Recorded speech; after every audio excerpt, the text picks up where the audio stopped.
Kaixo, ni Silvia naiz, fisikan doktorea eta materialen fisika zentruan laborategi teknikaria naiz.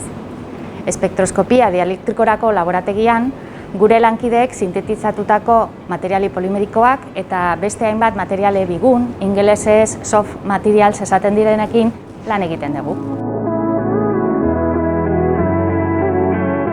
Espektroskopia dielektrikorako laborategian molekulak nola mugitzen diren ikertzen dugu.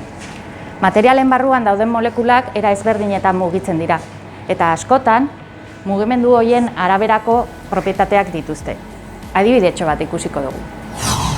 Giro tenperaturan uraren molekulek mugikortasun handia dute.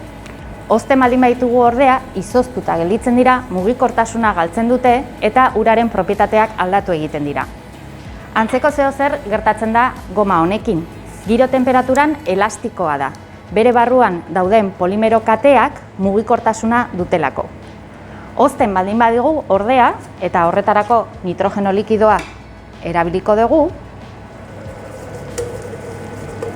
gomaren barruan dauden polimero kateak beraren mugikortasuna galtzen dute, eta orduan goma elastikoa izan beharrean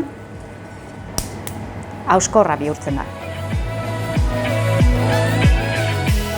Instrumentu hauekin gure laginei frekuentziaren araberako eremu elektriko bat ezartzen diegu, eta horrela molekulak nola mugitzen diren ikasi dezakegu. Molekulak eremuarekin batera nolabait esateko dantzan hasten baitira. Ikerketak -200 grado zentigrado eta 200 grado zentigradoen artean burutu ditzazkegu nitrogeno likidoa erabiltzen duen temperatura kontrolagailu baten bidez.